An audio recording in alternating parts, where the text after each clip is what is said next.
ए घन्टेका कुकुरहरू, तिमीहरूको नेता यसरी सुत्छ कुनै ठाउँमा, ल भन त ल तिमीहरूको नेता यसरी यो पाल टाँगेर तल यो पाल मुनि सुत्न सक्छ तिमीहरूको नेता? ल हेर, हर्क साम्पाङ भनेको यस्तो गरिबको नेता भनेको हामी त्यसै भन्दैनौँ क्या। ऊ धुलोमा पनि सुत्न तयार छ, जमिनमा पनि सुत्न तयार छ, ऊ जता पनि सुत्न तयार छन् क्या हर्क साम्पाङ भनेको, बुझ्यौ?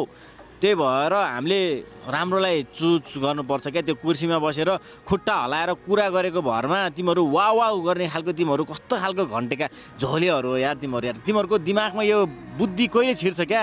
तिमीहरूको त्यो दिमागमा गु मात्र छिरिरहेछन् क्या, त्यो दिमागमा त्यो बुद्धि छिरो क्या, थुक्क घन्टे। पहिलो कुरा, यसले आफ्नो परिवेश बिर्से जस्तो छ। जापानबाट जुम्बी खाएर नेपाल गएको मान्छे यसले चाहिँ आफ्नो परिवेश बिर्सेछ। लागेछ हर्कको पछाडि, गाली गरेछ घन्टेलाई। किन घन्टे घन्टे भनिरहेको है? आफ्नो पनि इज्जत बचा न। तेरो इज्जत के थियो जापानमा? तँ कुन परिवेशबाट नेपाल गएको थिइस्? त्यही तरिकाले लाग्न, कुनै पार्टीको पछाडि नलाग्न। ओए सोनम, यहाँका सबै समाजसेवकहरूले हेल्प गरेकै हो नि त। तिनीहरू पनि कुनै पार्टीका कार्यकर्ता नै होलान्, र पार्टीको पक्षमा त कसैले कुरा गरेको छैन तँलाई। किन यहाँ सुत्यो त्यहाँ सुत्यो? सुत्छ, ऊ नेता हो। उसले जनतालाई कसरी पट्याउने भन्ने कुरा नि सोचिरहेछ, र अर्को चुनावमा म कसरी अगाडि बढ्छु भन्ने सोचिरहेछ। तैँले त्यही पछाडि लाग्नु भएन नि।